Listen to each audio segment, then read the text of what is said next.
I couldn't breathe.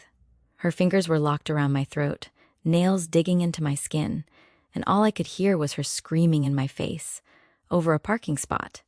But what she didn't realize in that moment was that this one outburst, this one attack, was about to cost her everything. If you've ever dealt with someone who thought they were untouchable, someone who pushed too far and finally got what they deserved, go ahead and hit that like button, subscribe. Because this is one of those rare moments where karma doesn't just knock, it kicks the door down. It started with something small. At least, that's what I told myself at first. I live in an apartment complex where the sidewalks are narrow, barely enough space for someone walking, let alone someone in a wheelchair. And for me, that sidewalk isn't optional. It's the only way I can get into my own home. I have a fainting disorder, severe POTS. Some days I can manage short distances, but it's unpredictable. One wrong movement, one spike in heart rate, and everything goes black. So my wheelchair isn't a convenience. It's survival. Now imagine coming home after a long day, exhausted, body already on edge, and seeing a car parked directly across the sidewalk, not just on it, blocking it, like it didn't matter who needed it, like I didn't matter. At first I tried to ignore it. Maybe it was a one-time thing. People make mistakes, right? But it kept happening.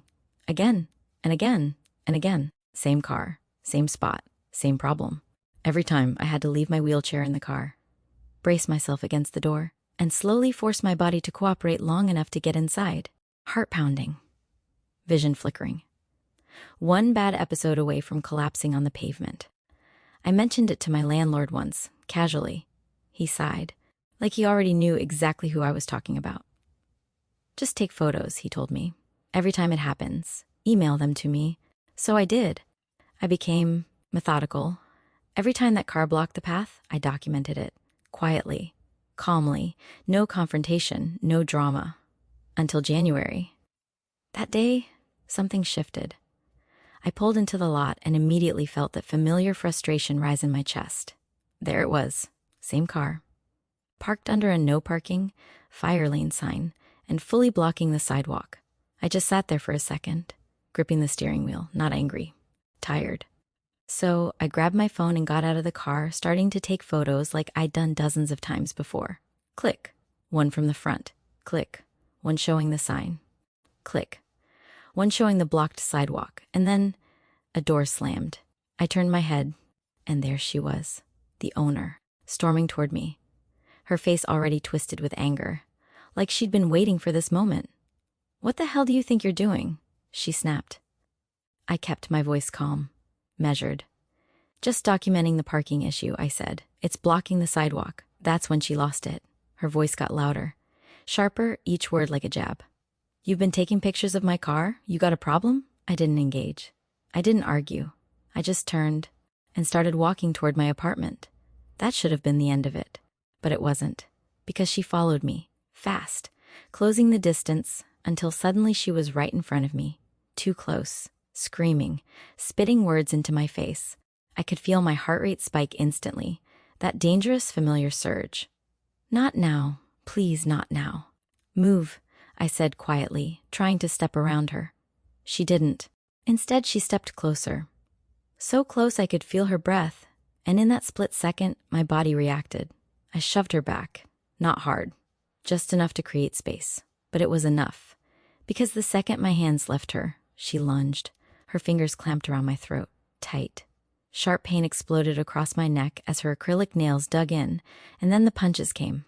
Fast, wild, uncontrolled. I couldn't think, couldn't breathe, everything blurred. My body went into survival mode, but it wasn't built for this. My vision started tunneling, that all too familiar darkness creeping in at the edges. This is it. I'm going to pass out, and she's not stopping. Then, voices, shouting, footsteps pounding against the pavement, my neighbors, my roommate, hands grabbing her, pulling her off me. Air rushed back into my lungs in one painful gasp as I staggered backward, clutching my throat. Everything felt distant, like I was underwater. Sirens came next. Police, paramedics, questions I could barely process. My neck was bleeding. Thin lines where her nails had torn the skin. My hands were shaking uncontrollably. And then it hit. That wave. My vision collapsed into darkness. I had a syncope episode right there. When I woke up, I was already being loaded into the ambulance. The world felt heavy, slow. I ended up in the ER that night and lying there, staring at the ceiling, replaying everything. something inside me shifted.